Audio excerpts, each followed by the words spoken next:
Ya, kita lanjutkan diskusi pemirsa. Pak Emil Dardak, kalau kita lihat tadi kan ada betul-betul Jawa Timur berkomitmen untuk kemudian turun langsung untuk memberikan rasa aman bagi masyarakat jika kemudian di sana ditemukan hal-hal yang tidak diinginkan. Tapi bagaimana ya kemudian menjawab narasi liar masyarakat begitu ya, publik warga yang menganggap bahwa jangan-jangan ini masih terus terjadi aksi premanisme karena pemerintahnya takut dengan ormas. Pak Emil. Ya oke, ada dua hal aja ini cepat saya. Pertama, bahwa pemerintah tidak takut dengan ormas. Dan ormas juga hubungannya pemerintah bukan ormas harus takut dengan pemerintah, tapi ormas harus patuh pada hukum. Dan pemerintah adalah bagian dari sistem itu dan aparat penegak hukum adalah bagian dari sistem itu. Jadi hubungan kita bukan saling takut atau dia takut saya takut dia, tapi kita harus hormat pada hukum. Kira-kira begitu. Jadi pemerintah juga tidak boleh tinggal diam. Tapi poin kedua ada yang penting saya kasih ilustrasi bahwa ini adalah oknum, ya. Yes. Kalau pelaku usahanya tidak salah, maka pemerintah tidak boleh lepas tangan dan bisa dilakukan juga dengan komunikasi karena komunikasi bisa meluruskan segala hal yang bisa sifatnya miskomunikasi.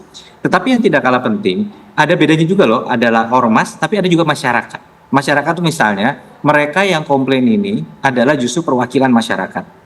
Masyarakat yang geruduk sesuatu karena mereka concern, jalannya rusak karena dilewati truknya misalnya, atau ada pencemaran atau apa. Nah, ini harus dibedakan, begitu ya. Yang saya katakan tidak bisa main tekan tombol begitu saja selesai semua masalah. Pokoknya nurut ini, kita juga harus memberi ruang dan waktu untuk membuktikan apakah asumsi bahwa pelaku usaha ini salah itu valid atau tidak, misalnya. Jadi ini karena kita penting hadir, ini sudah kita lakukan dalam menjembatani industrial relation atau hubungan industrial dalam konteks misalnya serikat pekerja dengan pemberi kerja misalnya dan juga masyarakat. Jadi ada bedanya, ada ormas. Nah kalau ormas kita juga punya datanya dan kita ada komunikasi dengan pengurus ormasnya. Tapi ada juga masyarakat. Nah masyarakat ini mereka biasanya menunjuk perwakilan dan menyampaikan aspirasi. Jadi ini jenis-jenisnya dan ada konteksnya masing-masing. Tapi tetap ujungnya satu, bahwa kalau pelaku usahanya tidak salah, maka mereka tidak boleh kemudian menjadi korban dari tindakan-tindakan yang ekstrajudisial istilahnya, kira-kira begitu kalau terminologinya pas ya. Tetapi dan pemerintah tidak boleh lepas tangan. Kira-kira itu yang bisa saya sampaikan. Jangan main hakim sendiri, dilaporkan saja karena pemerintah akan turun tangan mengatasi hal ini. Terima kasih banyak Pak Emil Dardak, Wakil Gubernur Jawa Timur, atas waktunya bersama kami di Apa Kabar Indonesia Malam. Terima kasih Pak Emil. Tadi disampaikan Pak Arianto, pemerintah nggak takut kok oknumnya ormas tersebut yang harus taat hukum. Tapi kalau kita lihat, apalagi para penguasa lokal ini kan susah juga ya Pak. Iya, ini kan satu ya kejadian itu kan mekanisme interaksi ya antara masyarakat dengan pemerintah, antara masyarakat dengan masyarakat ya. Itulah yang terjadi. Betul kata Pak Emil tadi, tidak takut, tetapi tidak menindak gitu kan. Hanya tidak menindak dengan tegas atas pelanggaran yang terjadi. Gitu kan. Maksudnya nggak mau dibilang itu takut, tapi masyarakat itu terjadi, misalkan tadi ya, ini ormas sudah kayak gitu, kan tadi Pak tadi kan bilang secara teoritis ormas itu nggak boleh begini kan, itu berarti sudah melanggar kan, tapi dengan pelanggaran yang ada itu kan terus nggak diapa-apain, nggak ditegur ke ormasnya, itu termasuk pembiaran itu. Jadi wajar dong masyarakatnya punya pikiran seperti tadi. Salah satu masyarakat bermartabat akhirnya begitu kan gitu, masyarakat kan cuma menilai saja kan. Kayak gitu, dan dia dengan pengetahuan yang terbatas ya dia akan mengatakan kalau nggak ditindak berarti takut kan gitu. Kan hanya bebas berbicara kan gitu. Atau jangan-jangan polisinya juga di sana yang juga kalau saya begini, kalau pembiaran ya, suatu kejadian gangguan kamtipmas kalau terulang-ulang terus gitu ya, itu pasti ada pembiaran oleh aparat yang ada di situ. Nah, pembiaran itu ada banyak gradasinya. Satu, dibiarkan karena aparatnya tidak tahu. Kalau sampai dia tidak tahu ada kasus-kasus yang mencolok di wilayah itu, namanya dia daya intelijennya lemah. Itu pejabat yang kayak gitu itu berarti dia deteksinya nggak ada lah gitu. Nah itu ya. Yang kedua, sudah takut tahu gitu tapi dia malas untuk menindak gitu. Ada dorongan, ya? Ada juga karena dia kan nggak mau capek-capek gitu. Ada tapi tidak semuanya gitu. Saya hanya membedakan antara itu. Nah gradasinya ada juga yang takut ambil risiko. Dan yang keempat, yang paling parah ini, dia kolusi dengan pelanggaran itu.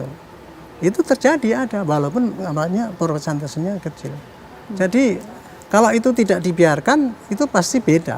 Itu dia, kalau kemudian tidak dibiarkan ya. Karena kalau melihat tadi faktor terakhir kolusi dengan para preman ini kan yang membuat kemudian aksi premanisme terjadi, mereka berasa punya backing. Karena kalau kita lihat dampak ya pemirsa ya, dampak aksi premanisme kami hadirkan untuk ada di layar kaca. Karena dampaknya tidak hanya kemudian meresahkan warga saja secara minor begitu ya, tapi dampaknya luas. Aktivitas ormas nakal yang kemudian menghambat investasi, belum lagi membuat masyarakat resah dan juga menyebabkan ekonomi di Indonesia melambat. Bahkan kalau kita lihat secara lebih besar lagi, menggerogoti tatanan sosial dan ekonomi di Indonesia hingga aksi oknum ormas yang anarkis mengganggu ketertiban umum.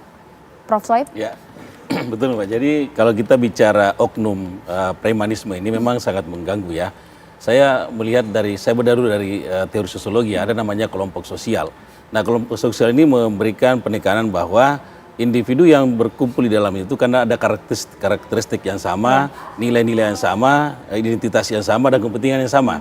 Nah, kalau kita bicara masyarakat lokal ini, ya preman-preman lokal itu memang selalu ada, selalu muncul karena dianggap bahwa dia menguasai wilayah.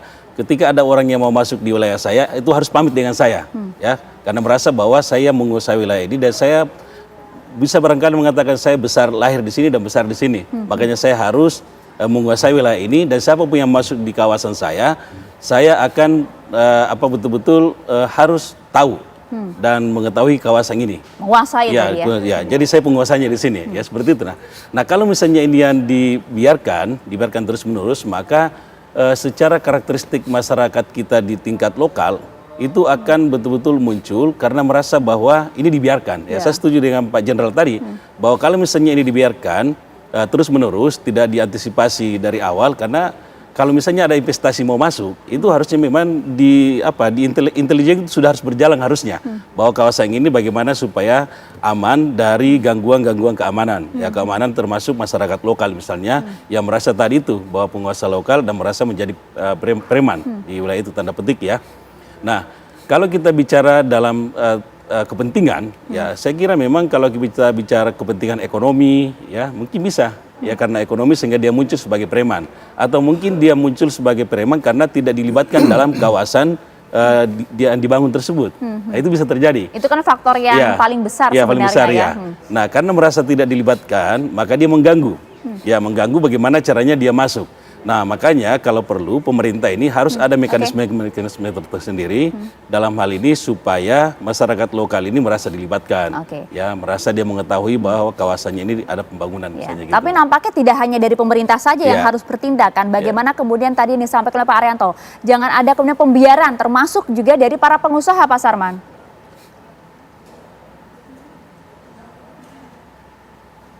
Pak Sarman. Ya. Halo. Iya, Pak Sarman. Halo. Kami sudah dengar Pak Sarman. Ya? Sudah, silakan Pak. Oke. Nah, jadi kalau kita lihat memang yang sampaikan oleh Pak Emil tadi itu memang kasus per kasus ya. Tapi kalau memang betul-betul ada kesalahan pada pengusaha-pengusaha, ya tentu itu pengusaha juga harus tegur. Tapi yang kalau kita lihat memang kejadian-kejadian yang ada di kawasan-kawasan industri adalah kadang-kadang kan mereka tuh demo. Setelah demo menuntut sesuatu, katakanlah ingin mensuplai cateringnya lah, ingin mensuplai bahan bangunan lah dan segala macam. Saya rasa pengusaha-pengusaha itu kalau melakukan pendekatan dengan cara-cara yang profesional, saya rasa juga akan diterima, bukan dengan cara ancaman dan tekanan dalam hal ini. Makanya mungkin bahwa pembinaan-pembinaan yang dilakukan kepada oknum-oknum ormas ini bukan hanya semata-mata pembinaan-pembinaan dalam arti kata dikumpulkan, dikasih wawasan, tapi bagaimana juga mereka diarahkan menjadi entrepreneurship gitu loh. Jadi kalau katakanlah satu kawasan mereka ingin masuk berpartisipasi dalam pengembangan pabrik itu, mereka juga harus memiliki suatu kualitas yang profesional. Di bidang catering misalnya, mereka harus memiliki badan usaha. Mensuplai pasir misalnya, mereka punya perusahaan. Jadi kalau kita lihat adalah dengan cara-cara menekan ancaman baru mendapatkan suatu peluang-peluang usaha. Nah, ini kan cara-cara yang tidak baik dan ini terus terang tidak happy pengusaha-pengusaha dalam hal ini. Nah, itu menurut saya itu momentum-momentum hari ini yang harus dimanfaatkan oleh pemerintah. Bagaimana ini supaya bisa diberantas. Itu satu. Yang kedua, saya rasa memang praktek-praktek daripada premanisme ini juga bukan hanya terjadi di kalangan industri.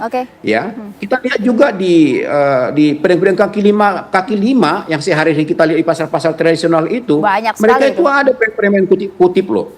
untungnya cuma seberapa, tapi mereka dikutip, tapi tidak ada juga yang katakanlah yang mengawasi itu gitu. Jadi makanya memang peran daripada Badan Kesbangpol masing-masing daerah ini sampai ke tingkat kecamatan ini Baik, Pak harus Sarman. proaktif melakukan pengawasan di tingkat lapangan, terutama kawasan-kawasan industri, kawasan-kawasan ekonomi yang memang selama ini juga tanda kutip ya sangat terganggu dengan kehadiran ormas-ormas yang menggerogoti daripada pengusaha-pengusaha yang ada di sekitar-sekitar tersebut gitu. Ya baik Pak Sarman, nampaknya kita harus bahu-membahu ya untuk memberantas aksi premanisme yang terjadi ini. Terima kasih banyak Pak Sarman atas waktu bersama kami. Pak Arianto terima kasih, Prof. juga terima Sama-sama, kasih Mbak, banyak. sama-sama.